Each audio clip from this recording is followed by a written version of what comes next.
I believe that this nation should honor itself. Extraordinary television picture here. 50 years ago, two Americans set foot on another world for the first time in human history.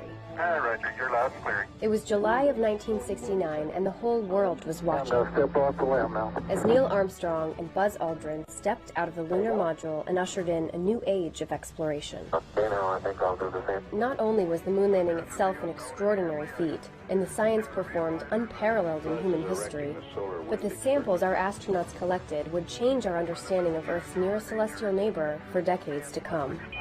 On July 24th, after traveling over 950,000 miles in a little more than 8 days, the Apollo 11 crew began to re-enter our planet's atmosphere, beginning the final stage of their dangerous journey home.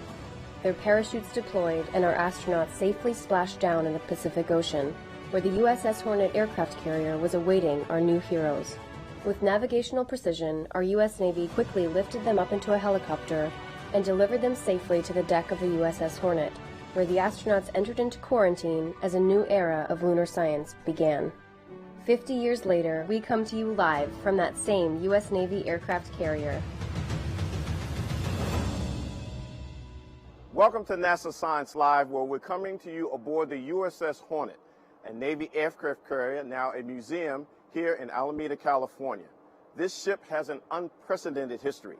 It helped lead the victory in the Pacific in World War II, and this is the ship that brought back to shore the actual Apollo 11 capsule crew and the first ever samples from another world here back to Earth.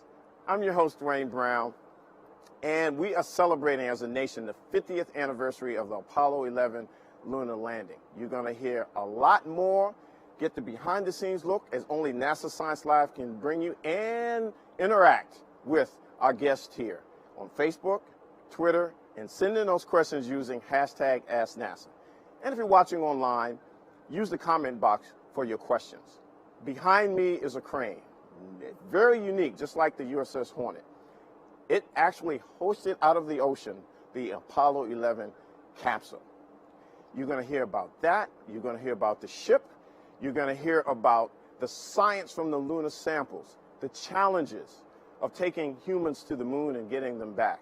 And we have a crew member, yes, a crew member, who was stationed aboard the USS Hornet at the time of the recovery operations. It is going to be magnificent. And you might want to look out for some items that you never knew about in Apollo 11. So welcome aboard. Let's learn more about this incredible ship, the USS Hornet, from a USS Hornet tour guide, Cindy Savoy. Over to you, Cindy. Hi, good afternoon. My name is Cindy Savoy. I'm a docent here on the USS Hornet Sea, Air, and Space Museum, and welcome. We have the largest Apollo exhibit outside the Smithsonian in Washington, D.C., and President Nixon chose us to be the recovery ship for the Apollo 11 astronauts, the first men to walk on the moon, because we were decorated and we're famous. Historically, we are kept in our authenticity, so we'll remind you exactly what it was like in 1969. Here I'm standing in a replica of a living room, the way it looked in July of 1969, with a TV that we had to get up and turn the channel, and a shared carpet. We also have a picture of President Nixon, and he was very proud of us, and that's why he was the only president to come to the Hornet or to a carrier to represent the United States and welcome back astronauts when they came back from the moon. So I would like to point out some artifacts that we have here that we will go over later on in the program. We have the MQF, Mobile Quarantine Facility, where the astronauts were placed after they came back from the moon. We have a famous helicopter, number 66, and this helicopter was also in the movie Apollo 11 with Tom Hanks. And then over here we have the Apollo capsule and a Gemini capsule, and we will point those out later on in the program. So welcome to the USS Hornet Sea, Air, and Space Museum, and we will see you soon. And back to you, Dwayne.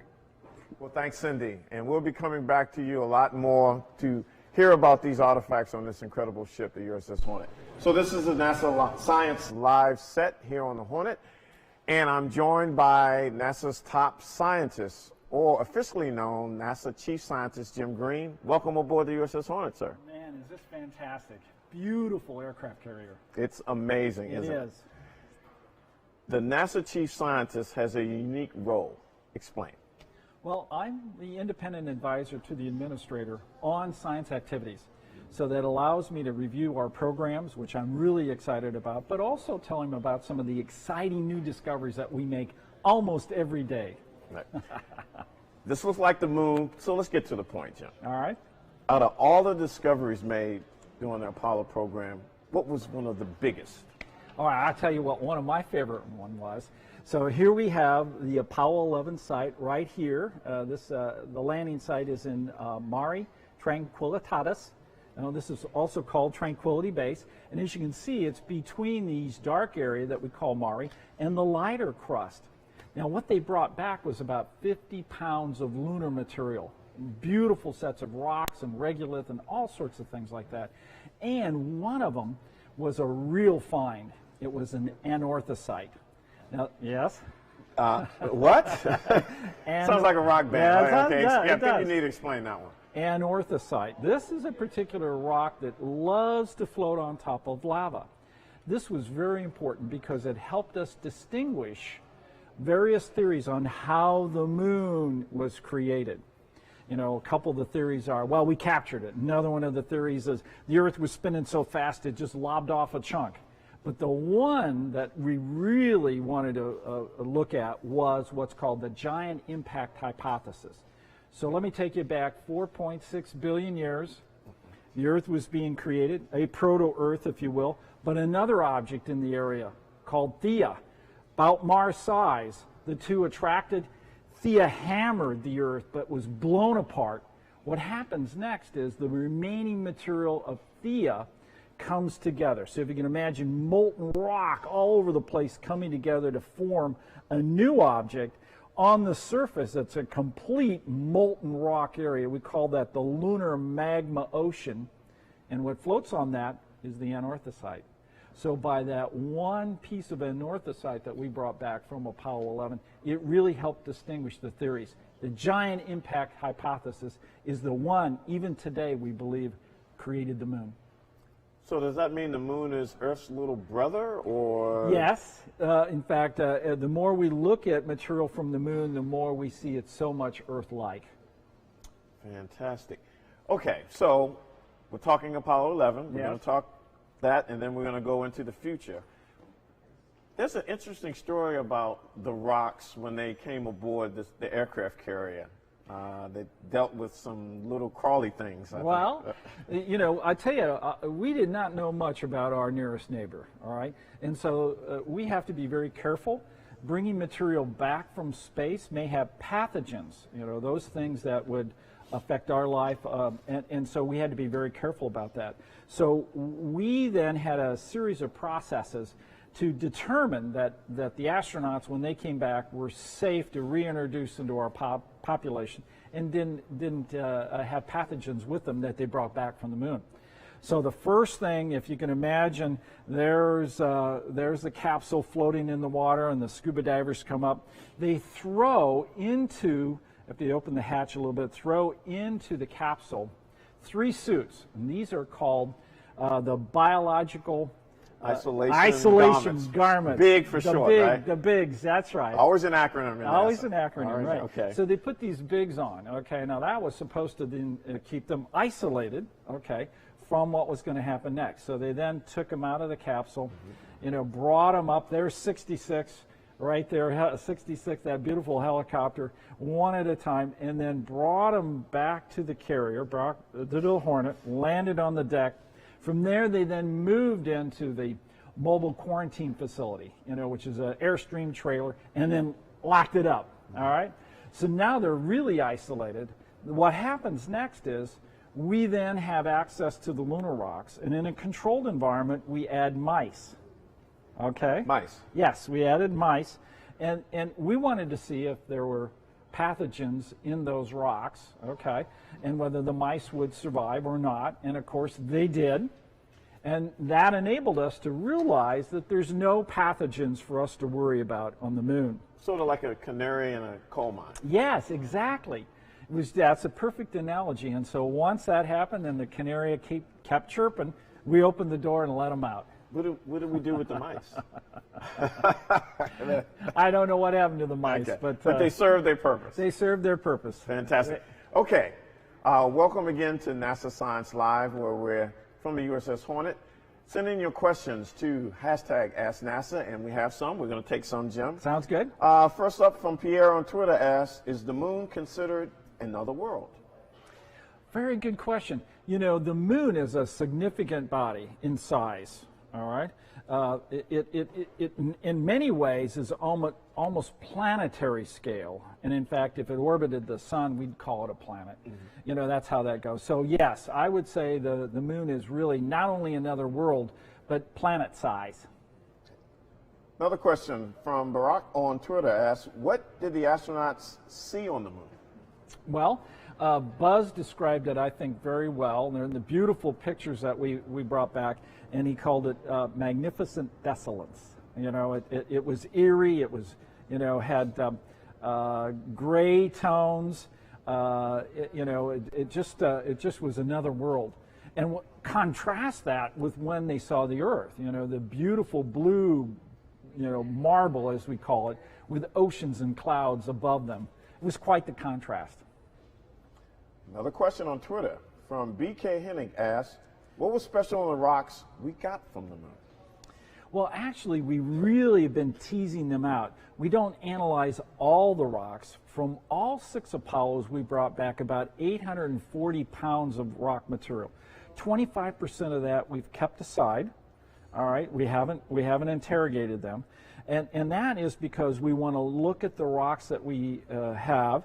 We want to be able to analyze them, learn new things so that we then can use the additional samples. Plus, the laboratory equipment is getting so good. We can take CT scans. We can look inside. We can see what are called isotopes. We can figure out the mineralogy and how these atoms are aligned in matrices to make up different rock material. And what we find is that the moon is mostly Earth-like. Wow, mostly Earth-like. Okay, keep sending in your questions here at #AskNASA. We're now going to go back to Cindy, where she is next to the test capsule that was used by the USS Hornet and the mission team to make sure that they were ready for the recovery operations for the real thing. Over to you, Cindy. Hi, welcome back. I want to introduce you to our Apollo capsule. If you look inside, you can see how tight it was for 3 men to be in there for approximately 7 days.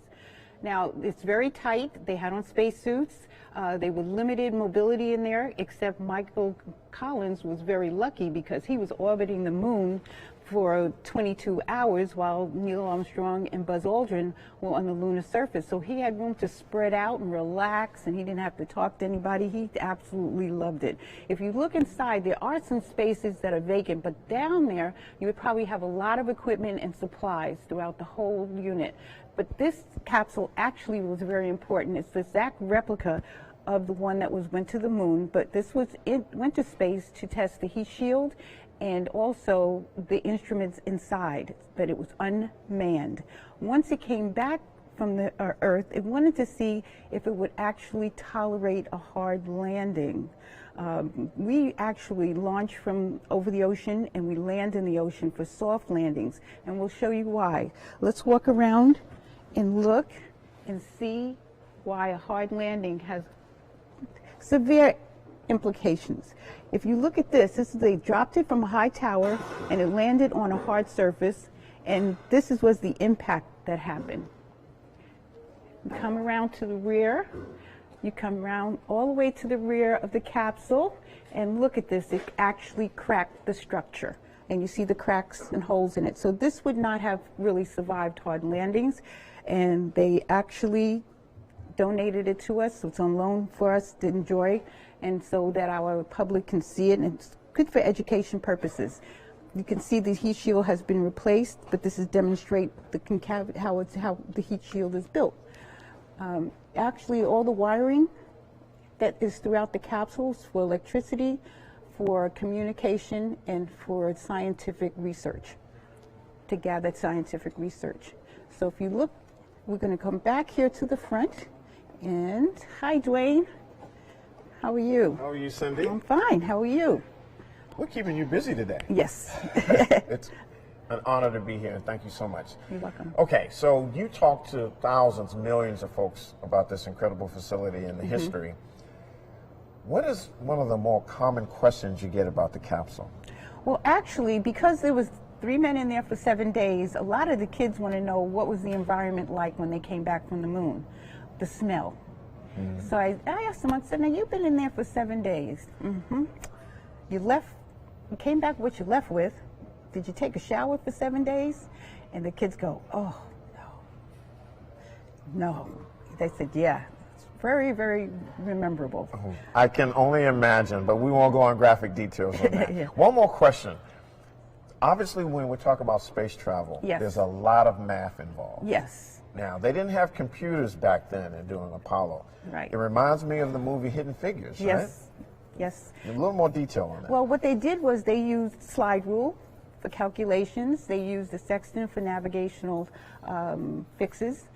For celestial fixes, they used the sextant, and also they had the communication system was not as sophisticated, so they practiced a lot in communicating with Houston and back and forth, and a lot of it had to do with how they were going to tolerate landing in the ocean.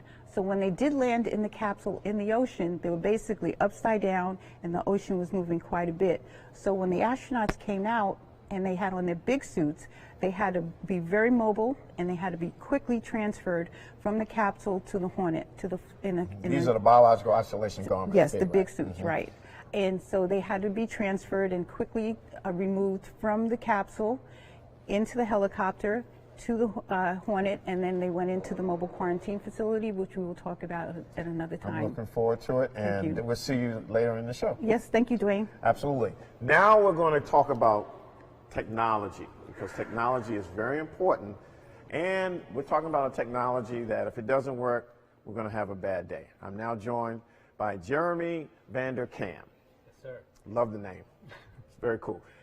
What's your title and what do you do? So I'm the Deputy Manager for the Orion Thermal Protection System, or TPS. And that material is what goes around the outside of the vehicle to protect it from the heating during reentry. Okay. So, the heat shield, very important. Why do we need the heat shield? But better yet, how do you design it to make sure it works? Right. So we have two major types of heat shields that we create depending on the mission being flown. And really the most important factor there is how fast you're going when you get to your destination. The first type of heat shield material we use is an insulator. This is a tile material that's been used on the space shuttle and that we use some on Orion. It's made of silica fibers, and for these materials, they'll look about the way they did when they launched, when they come back, where their surfaces can reach temperatures between 2,000 and 3,000 degrees Fahrenheit, but the part that's attached to the vehicle will stay a nice comfortable 100 degrees Fahrenheit or so. For more aggressive missions, like what the Apollo missions were doing, and like what we're doing on the Orion capsule as part of the Artemis program, we're coming back from the moon. Now we're going like 11 kilometers per second. We have to use material systems that are ablative. This is one of the, this sample here was actually taken from the first Orion flight test in 2014. The way these work is that their surface temperatures may be between 4,000 and 5,000 degrees Fahrenheit. That energy actually reacts with the material and consumes the material, and that consumes energy itself. So we can tolerate much higher temperatures and keep the part that's bonded to the vehicle, again, a nice comfortable, say 100 degrees Fahrenheit. Fantastic. So, okay, so you mentioned Orion, and we're going to talk about the Artemis program a little later in the show. Now, what is the difference between the Apollo material in the process versus Orion? So there's some very, very close similarities. So the Apollo capsules used a material called Avcoat over their entire surface. And that's actually what this material here is.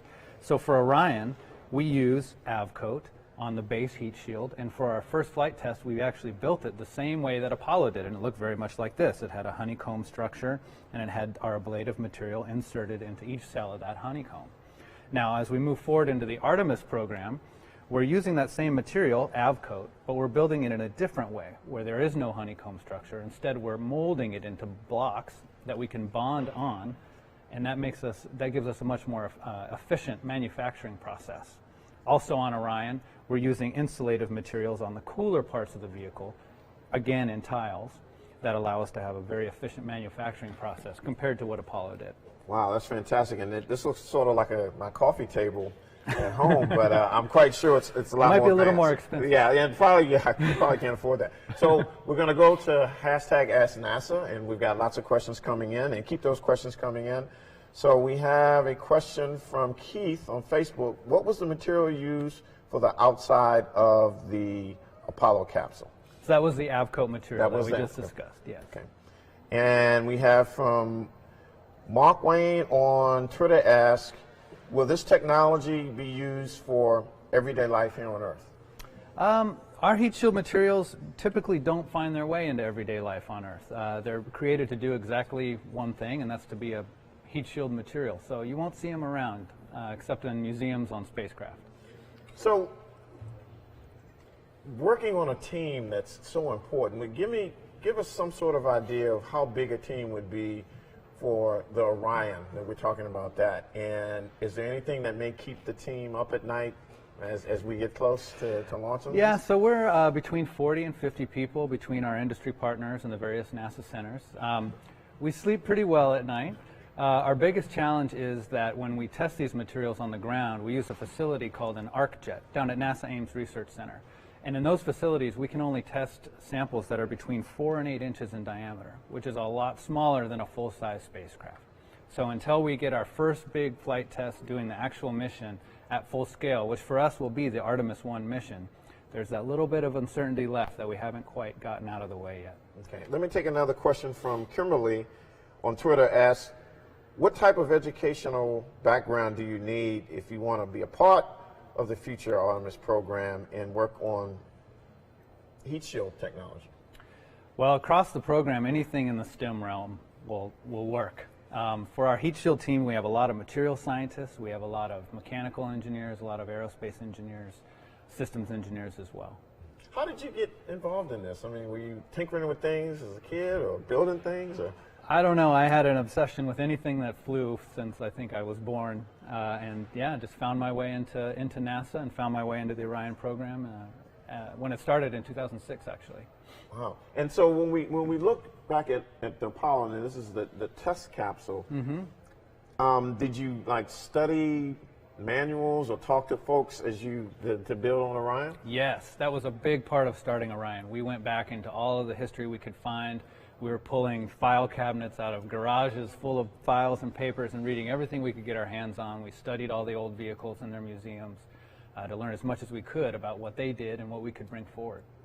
So what's the next step now? And again, we're going to talk about the Artemis program later in the show, but Orion, explain Orion and the capsule and what's taking place now.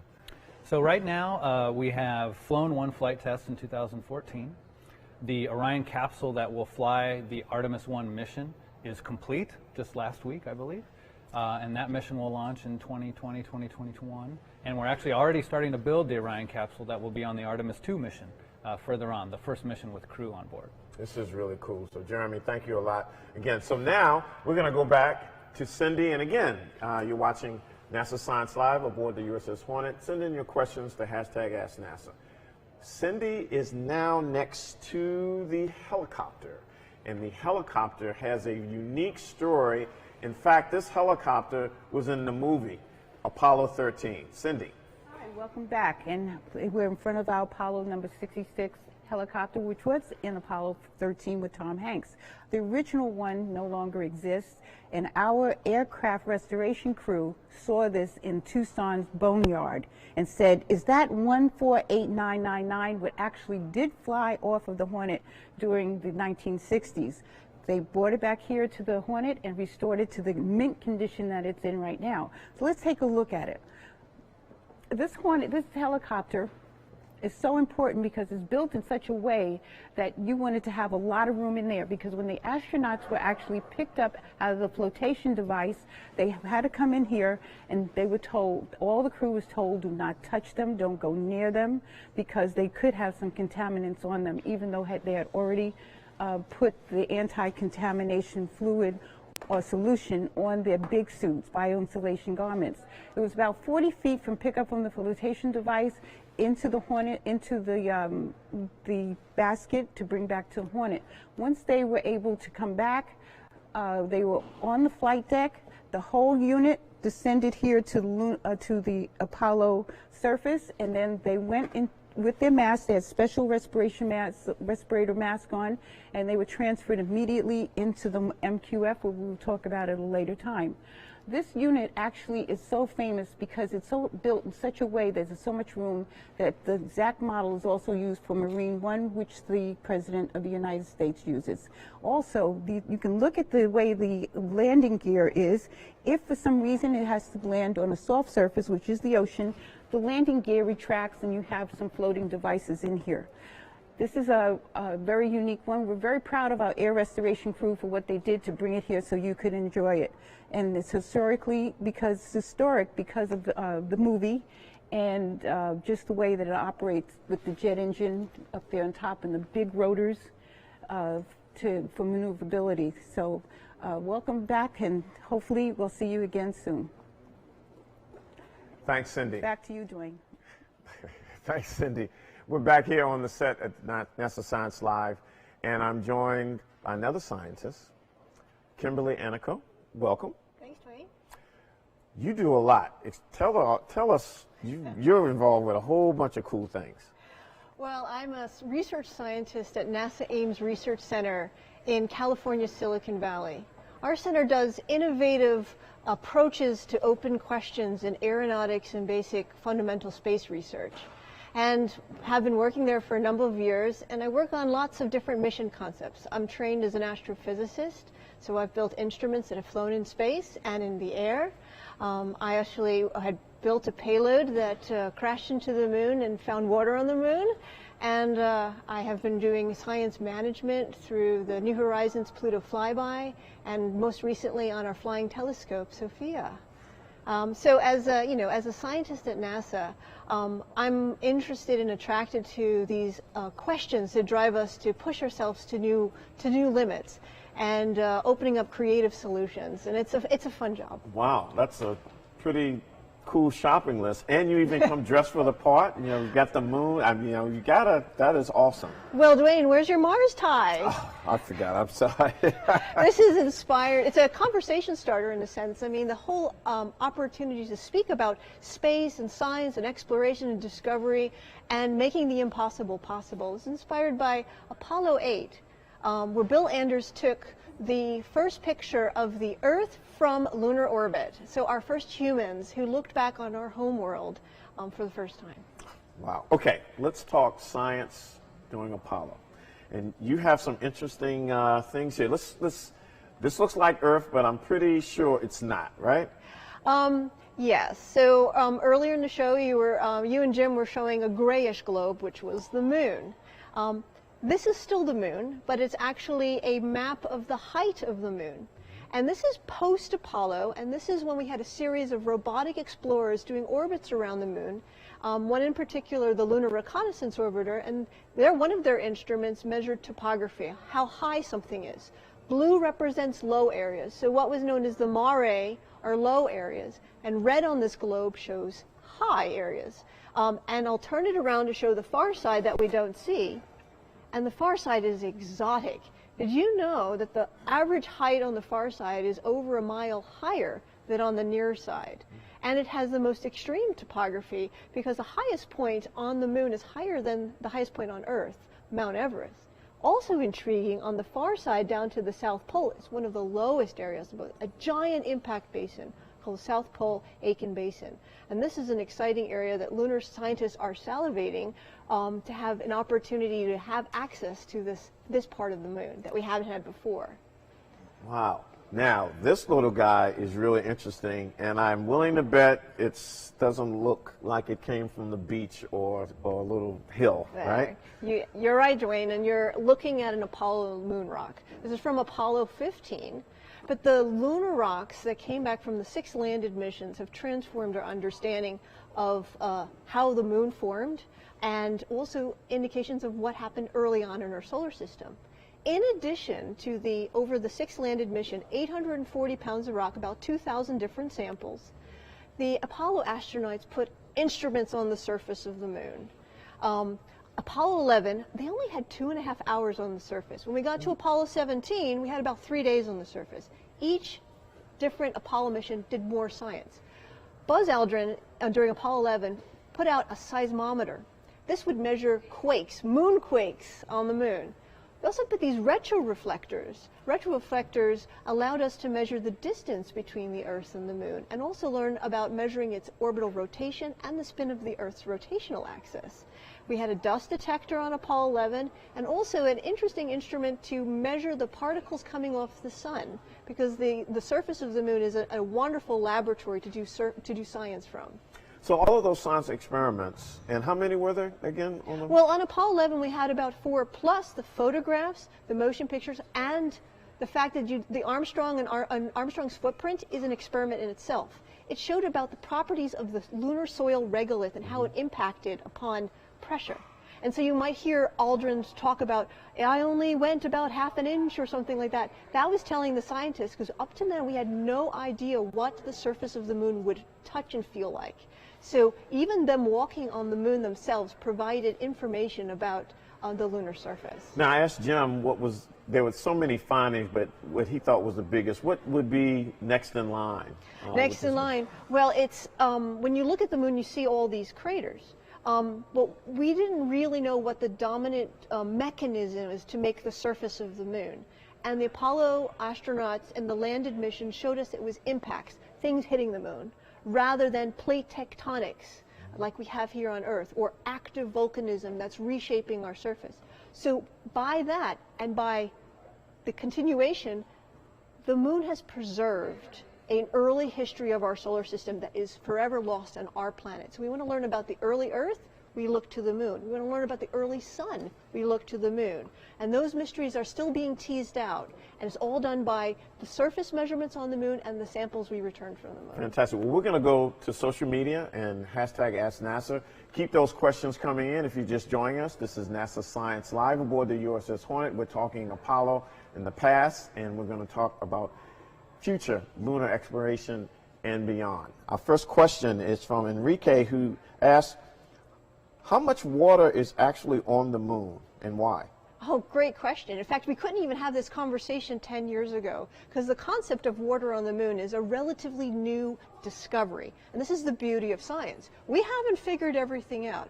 About 10 years ago, several instruments, including a mission that I worked on, we discovered water on the moon. And then since then, we have water found in different arrangements on the moon, and in particular, the poles. The poles have special areas where the bottoms of craters have not seen light, and so they're very cold, colder than the surface of Pluto. And they have become cold traps where water is migrated. How much is there? Well, from the knowledge we have to date, it could be 100 to 200 million tons of water, but we still lack the detailed maps to know exactly how much we have. Right now, our knowledge of the moon is almost like we have the knowledge when you're planning a hike. You have a knowledge to drive your car to the trailhead. But if we need to go to walk to that waterfall or walk to that cliff, we need more detailed maps, especially about the water. Water is scientifically interesting, and it's also important for a sustainable human presence on the moon, because water can be oxygen we breathe, hydrogen and oxygen for fuel. It's a wonderful resource and an interesting scientific discovery that is only 10 years young. Wow. Stephen asks, what happened to the instruments on the moon? Are they still on the surface? Yes, they are. In fact, some of the instruments are still in use. Can you imagine 50 years later? Those retroreflectors I mentioned, these are glass mirrors or prisms that you can beam a laser beam from Earth, and it bounces right back to you. So if you measure the time it takes and you know the speed of light, you know the distance between the Earth and the moon. And over 50 years of measurements, we have measured that the moon is receding from us about 1.5 inches a year. Most of the instruments on the surface of the moon, they had to survive a 340-hour lunar night. It got really cold, and some of them didn't make it through. We had other instruments that lasted several months and weeks through the mid-70s. But to go back and put new instruments on is very exciting. We're running out of time here, but I've got to get this question in because I think this is so important, from Mary on Twitter, who asked, what got you involved in science? Well, it's hard to say. I mean, I was a very curious child, I loved learning, and I'm really grateful for the education and the teachers who tolerated my many questions I had. But I was also empowered to realize that, to asking, we have this short time on this planet and we're learning so much. I just became very curious, and the science career just fell into that because I just had a very open mind. Yeah, your passion is infectious. So we're going to talk some more Okay. and get into the future later in the show. Future. Now, what if I told you you could actually hear data? Now, work with me here. A group of musicians, and I appreciate this being a musician myself, have taken a tool and taken a song and put in the song 50 years of lunar science. It's called sonification. Let's hear more from moon data visualizer, Ernie Wright. The pitch of the melody is telling you the amount of data that was returned about the moon over time. There's a clock sound that tells you about the progress of the months. And there are symbols that go off to mark the times of launches. During the Apollo era, the pitch rises as we learn more and more about the moon and gather more data.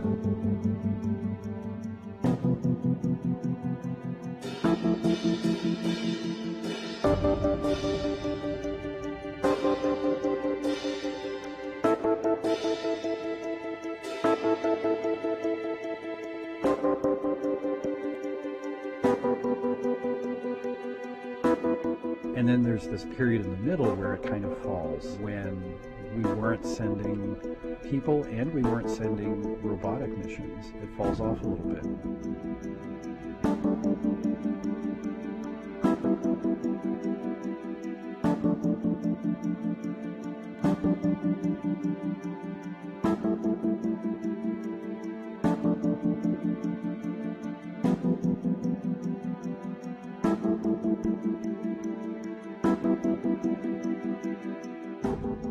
Starts to rise again to a crescendo in the modern era.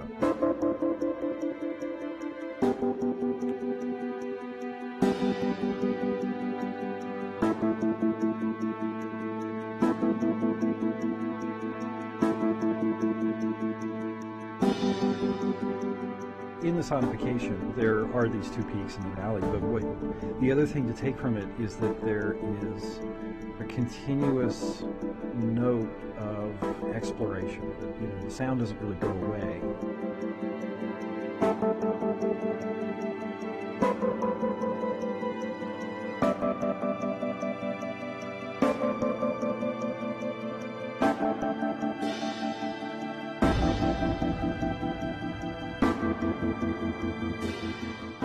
The past and the present and the future are all connected. You get that sense when you're listening to it that while there are variations in our level of interest and in the amount of data that we're gathering at any particular time, there's also a continuity that once we went there, we didn't want to stop. Now, sonification is available at NASA on the new podcast, on the new NASA Explorer series. You can also hear it on Google Cloud, SoundCloud, Google Play, I should say, SoundCloud, and Apple Podcasts. And this cool technology was developed in Toronto, Canada by a company called System Sound. Now on the set here is someone, and I'm very honored that he's here on the NASA Science Live set. Skip Howard Robertson, a crew member on the USS Hornet. Sir, welcome. It's an honor. Thank you for your service. It was my pleasure and my honor.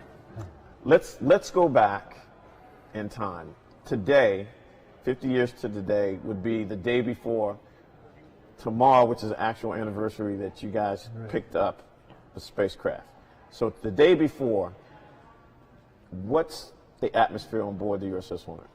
It's an atmosphere of expectation, excitement, wondering what was going to happen, how is it all going to work out, would I get to see the president, would he shake my hand, which of course didn't happen.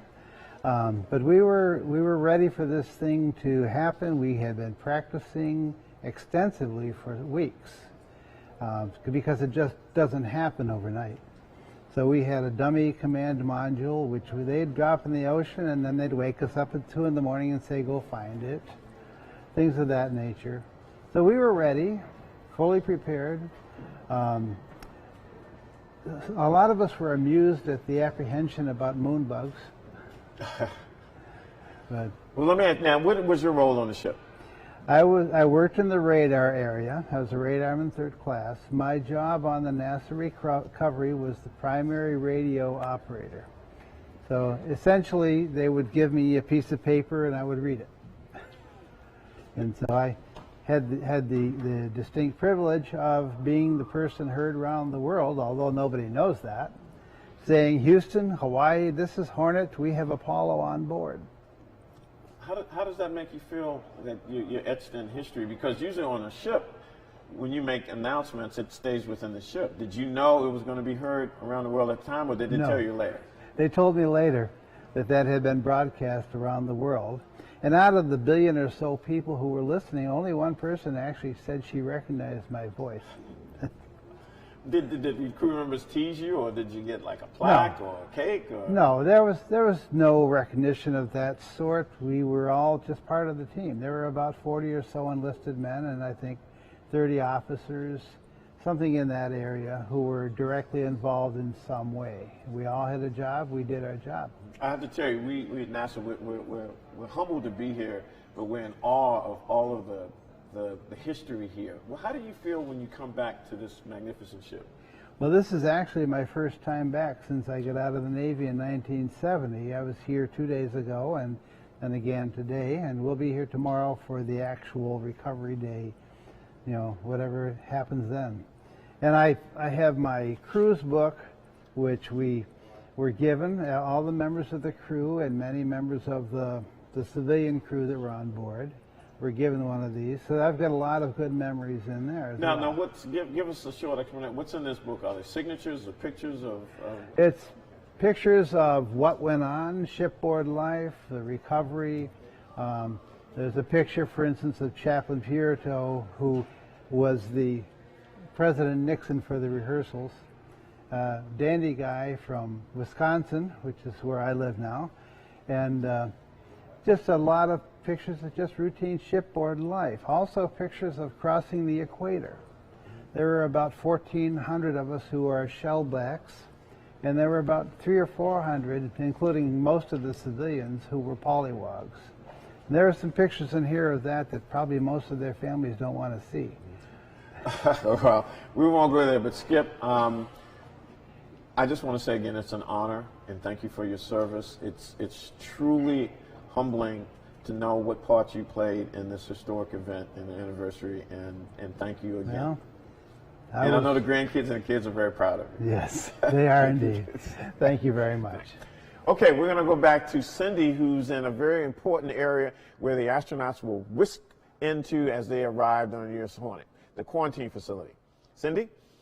Thank you, Dwayne.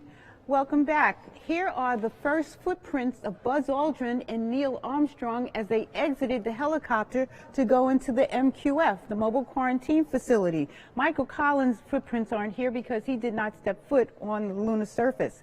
So when we go inside, this is a special Airstream that was made for NASA. And it doesn't have a wheelbase, so it's just made just for NASA, for the astronauts when they return back from the moon. If you look inside, we have 6 seats. We have a technician and a physician who is in here with the 3 astronauts. So let's go inside. It's very interesting inside because they had to be able to eat. They needed to use the facilities because remember, the 7 days there was no shower. So we had to go inside and basically have equipment for them to change and use the facilities. Now, Michael Collins wasn't feeling that well when he came back. So what he did was he was the first one to use the facilities back here. And you can take a look inside. It's very tight, but it worked. And what happened was, think about it. For 7 days, they were in that small capsule, not much room to move around. They said, why did you put them into another small unit?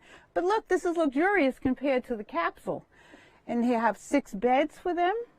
They have, oh, look what we have here. We have a microwave. This was made specially just for the MQF because they had to cook their food and they couldn't have an open flame to cook their food, and they couldn't have an electrical coil because of could have been electrical fire. So what they did was they have a special unit just for the MQF to warm up their food and cook their food. Also, if you notice over here, we actually have an autograph by Edgar Mitchell from the Apollo 14 landing. And what he did was he actually, when they got to Apollo 14, they didn't need as much quarantine time as they did for Apollo 11, because the moon germs they found were not that significant to harm us as inhabitants of the Earth. They have regular food that they ate, and they also enjoyed the newspapers. What happened was when they were reading the newspapers, they had no idea they were that popular. And it said, United States, go to the moon, come back from the moon, the astronauts are heroes. Wow, really? We didn't know we were that popular. And when they got to Hawaii in the MQF, there was a big parade outside, and people were cheering and clapping and yay, and they looked out the window and they said, what is going on out here? Why all these people on the pier? And they got a hold of a newspaper that said that they were heroes. And Buzz Aldrin said to Neil Armstrong and Michael Collins, look, we were gone a couple of days and we missed the whole thing. They had no idea they were that popular. But they stayed in here for 52 hours, and the 52 hours they went from the middle of the Pacific, they went to Hawaii, and from Hawaii they stayed in here, and they also went to Texas. When they went to Texas, they were quarantined in there for 15 days. Total quarantine was 21 days. Also, as you notice, they had to get the equipment from the capsule. So there was a plastic tunnel that went from the capsule to the MQF, where they could carry back the specimens and also bring any equipment they had to the MQF. Once they did that, the door was closed and everybody was quarantined, including their specimens in here. So welcome to the Hornet, and see you again soon. Bye. Thanks, Cindy. And we're back. Thank you. I tell you, Cindy, you're doing great. And I just love hearing you talking. I think I just come in too quick or whatever, but you are just absolutely fantastic. So we're back here on set, and I've got not one but two of the scientists that were already here, but now we're together. And you know what? You never know what to expect on live television. Somebody's birthday is today. Kimberly's birthday.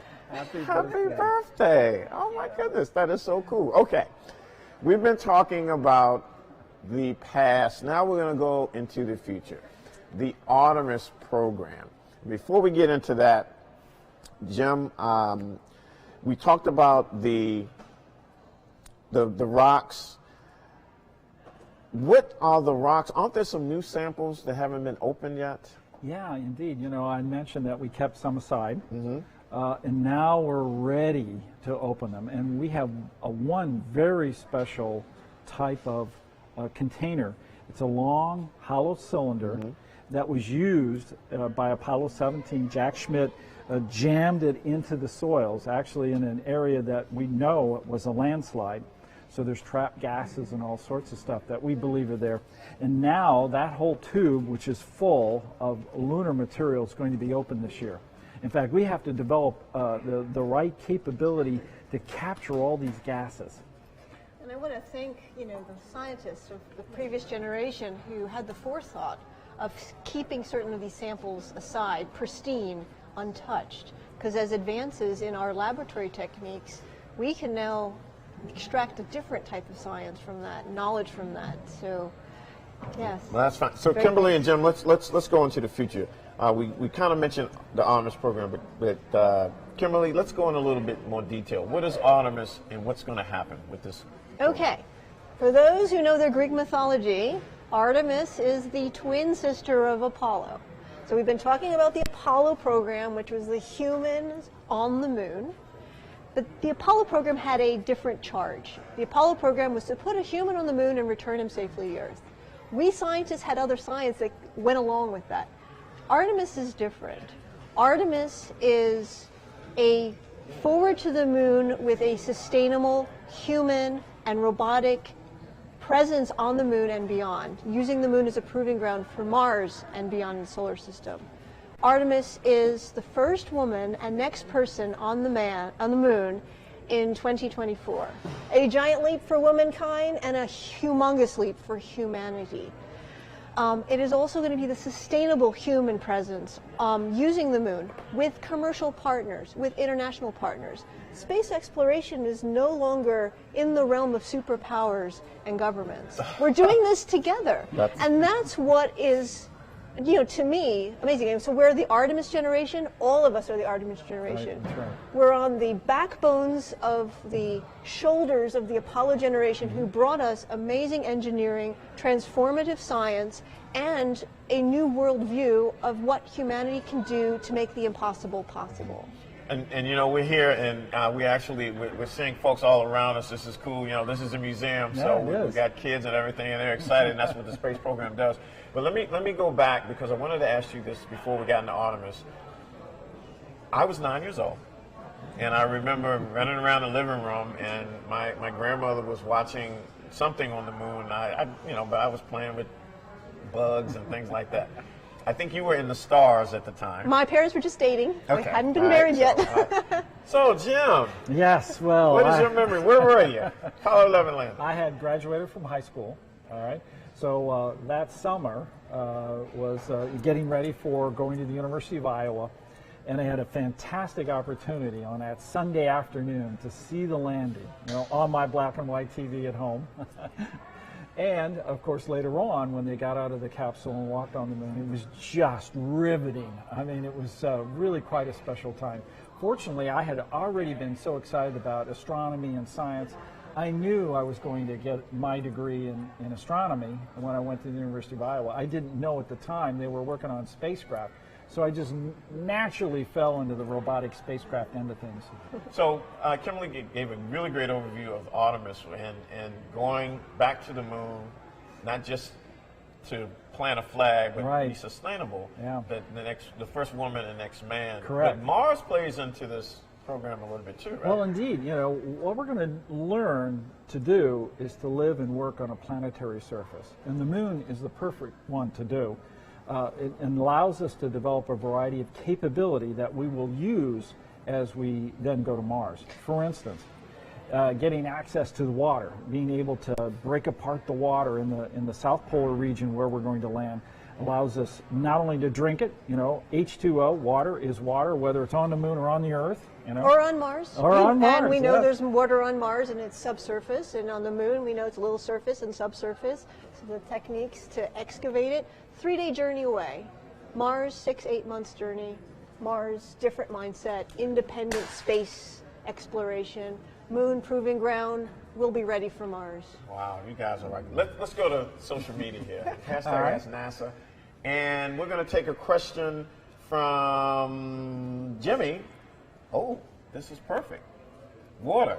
With all this water, does that mean life could be on the moon and Mars together? Well, we don't think so on the moon. You know, we know that a significant amount of the water is probably due to cometary impacts from asteroids, which we now have a significant amount of water. And so that forms a cold trap in these South Pole and North Pole regions, and that water then ends up in the permanently shadowed areas. Since we've been to comets and we've been to asteroids, we do know a lot about them, and we don't believe that they have the ability to be biologically active. So therefore, we believe this is probably also true with the water on the moon. It doesn't have the kind of evolutionary environment, a habitable environment like an atmosphere and flowing water, but we have that ice there. And a little known fact, did you realize there was a second lunar processing lab during Apollo that was at NASA Ames? And it was called a Lunar Biological Laboratory. Now, you know, to find life on the moon was considered highly improbable, but a good scientist will do an experiment. We did an experiment with 300 different environments to look for microbes on the lunar samples, because biology can exist in very different extreme environments. None was found. But the techniques and the instruments and the approach led to the development of an instrument for Viking that went to Mars in 1976 looking for life. And we're still trying to answer that question, are we alone? So design and development of looking and getting smarter at how to look for life. But for the moon doesn't have life. Let's go back. Keep sending your questions in the hashtag Ask NASA. We'll board the USS Hornet on NASA Science Live. So Pierre on Twitter asks, during the Artemis program, will they bring back new lunar samples? Oh, absolutely. That would be yes. Up to now, because if you think about the 6 landed missions, only at most sampled about 4% of the surface. We have not had any samples from the far side, neither from the poles, neither from the basins of these permanently shadowed craters. And I worked on a mission that crashed into one of those, and inside we found water and frozen ice, but we found hydrocarbons and argon and mercury and silver and carbon monoxide. We found a lot of things down there. So we certainly want to have samples. And if we can get some really old rocks, we can properly recalibrate our time clock that the moon still holds. And that's a... Okay. Oh, wow. Okay. We're looking for more rocks. Absolutely. Okay. Here's a question on Twitter. Hey, Dwayne on Twitter. I like the name. All right. Okay, watch this. What are you all's favorite planet or celestial body? Jim, you go first. Well, I was head of planetary for about 12 years. And I would give a lot of public talks, and always when the audience questions came in, the little boys and girls would come up and ask me what my favorite planet was.